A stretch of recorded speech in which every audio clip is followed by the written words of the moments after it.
ಭವಿಷ್ಯ ಬದಲಾಗುವುದರಲ್ಲಿ ಎರಡು ಮಾತೇ ಇಲ್ಲ. ಆ ದಿಶೆಯಲ್ಲಿ ಇವರಿಬ್ಬರು ಇವತ್ತು ಇಡೀ ರಾಜ್ಯ ತುಂಬ ಬಿಡದಿಗೆ ಹೋಗ್ತಾರೆ, ಮತ್ತೊಂದು ಹೋಗ್ತಾರೆ. ಅಲ್ಲಿಯೂ ರೈತರ ಭೂಮಿಗೆ ಬಗ್ಗೆ ಆ ಭೂಮಿ ಬಗ್ಗೆ ಬೆಲೆಯನ್ನು ಹೇಳ್ತಾ ಇದ್ದಾರೆ ಏನದ ಅಂತೇಳಿ. ಅಲ್ಲಿ 2.5 ಕೋಟಿ ಕೊಡ್ತಾ ಇದ್ದಾರೆ. ಉತ್ತರ ಕರ್ನಾಟಕ ಬರಲಿ ಖಾಲಿ ಇದೆ, ರಾಯಚೂರು ಎಲ್ಲ ಕಡೆ, ಇನ್ನು ಗುಲ್ಬರ್ಗ ಕಲಬುರಗಿ ಎಲ್ಲ ಕಡೆ ಅದ. ಅಲ್ಲಿ ಬಂದು ನೀವು ಟೌನ್ಶಿಪ್ ಮಾಡ್ರಿ ಅಂತ ಕರಿತಾ ಇದ್ದಾರೆ. ಆದರೆ ಅವರು ಇಲ್ಲಿ ತಮ್ಮ ಸಮೀಪದಲ್ಲಿದ್ದಂಥ ವ್ಯವಸ್ಥೆ ಮಾಡ್ಕೊಳ್ಳೋರು, ಅಲ್ಲೇ ಬೆಳೆಸುವಂಥವ್ರು, ಅಲ್ಲಿ ಲಾಭ ಅದ ಅವ್ರಿಗೆ. ಇಲ್ಲೇ ಯಾಕೆ ದುಡ್ಡು ಹುಡ್ತಾರೆ ಅವರು? ಯಾಕಂದ್ರೆ ಲಾಭ ಇಲ್ಲದ ಕೆಲಸ ಯಾರೂ ಏನೂ ಮಾಡೋದಿಲ್ಲ, ಅದರ ರಾಜಕಾರಣಿಗಳಂತೂ.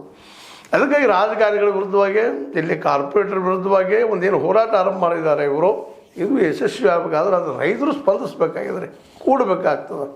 ಯಾಕೆಂದ್ರೆ ಒಂದೋ ದಿನದಲ್ಲಿ ಆಗುವಂಥ ಕೆಲಸ ಇದಲ್ಲ. ಈಗಾಗಲೇ ನಮಗೆ ನಂಜುಂಡ ಸ್ವಾಮಿ ಮತ್ತು ಅವ್ರ ಜೊತೆಗಾರಂತ ಬಾಬಾಗೌಡ ಪಾಟೀಲ್ ಇನ್ನುಳಿದವರು ಎಲ್ಲರೂ ಹಾದಿ ಹಾಕಿ ಕೊಟ್ಟಿದ್ದಾರೆ ನಾವು ಹೆಂಗೆ ಹೋಗ್ಬೇಕು ಅನ್ನೋದನ್ನು. ಆ ದಿಶೆಯಲ್ಲಿ ಇವರು ಹೋಗ್ತಾ ಇದ್ದಾರೆ. ಇಡೀ ರೈತರ ಮುಖಂಡರನ್ನ ಅಲ್ಲೆಲ್ಲೆಲ್ಲ ಮುಖಂಡರಿದ್ದಾರೆ. ನಾನು ಹೆಚ್ಚಪ್ಪ ಅಲ್ಲಿ ತಿಕ್ಕಾಟಗಳಿದ್ದಾವೆ ಅವಾಡ. ಇವತ್ತು ದಲಿತ ಸಂಘರ್ಷ ಸಮಿತಿ ಇರ್ಬೋದು, ಇನ್ನೊಂದಿರ್ಬೋದು, ಅವರಲ್ಲೂ ತಿಕ್ಕಾಟಗಳಿದ್ದಾವೆ. ನಾನಪ್ಪ ಲೀಡರ್ ಅನ್ನುವಂಥದ್ದು ಅದು ಅಲ್ಲಿ ಒಳ್ಳೆಯವರಿದ್ದಾರೆ.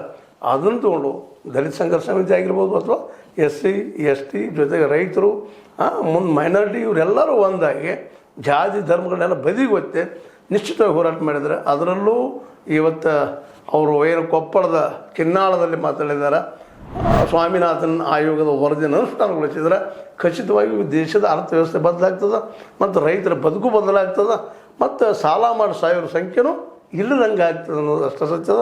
ಆ ದಿಶೆಯಲ್ಲಿ ಮುನ್ನುಗ್ತಾ ಇದ್ದಾರೆ. ಅದನ್ನು ತಮ್ಮೊಂದಿಗೆ ಹೇಳಬೇಕಾಗಿತ್ತು. ಅದನ್ನು ಅಂಥ ಒಬ್ಬ ಯುವಕರಿಗೆ ನಾವೆಲ್ಲರೂ ಹೋರಾಟಗಾರರಿಗೆ ಸಪೋರ್ಟ್ ಮಾಡಿದರೆ ಇನ್ನೂ ಅವರಿಗೆ ಮುನ್ನುಗ್ಗುವಂಥ ಶಕ್ತಿ ಬರ್ತದೆ. ಮತ್ತು ಅವ್ರು ಸ್ವತಃ ಹೇಳ್ತಾ ಇದ್ದಾರೆ, ಈ MLAಗಳ ಇವ್ರನ್ನ ಪ್ರಶ್ನೆ ಮಾಡಿರಿ, ಜೊತೆಗೆ ನಮ್ಗೆ ಬೇಕಾಗಿದ್ದನ್ನು ಕೇಳಿ ಅವರಿಗೆ ಸ್ವಾಮಿನಾಥನ್ ಆಯೋಗವನ್ನು ತರಿಸುವಂಥ ಅನುಷ್ಠಾನಗೊಳಿಸುವಂಥ ದಿಶೆಯಲ್ಲಿ ಮುಂದುವರಲಿ ಅಂತ ಹೇಳ್ತಾ, ಇದು ಈ ರೈತ ಸಂಘ ಇಡುತ್ತಿರುವಂಥ ಹೆಜ್ಜೆ ಬಗ್ಗೆ ಜನರಿಗೆ ತಿಳಿಸೋ ಸಲುವಾಗಿ ಕಾರ್ಯಕ್ರಮ ಮಾಡಿದ್ರು. ಇದು ನಿಮಗೆ ಲೈಕ್ ಆಗಿರ್ಬೋದು. ಲೈಕ್ ಮಾಡಿ, ಶೇರ್ ಮಾಡಿ, ಕಮೆಂಟ್ ಮಾಡಿರಿ.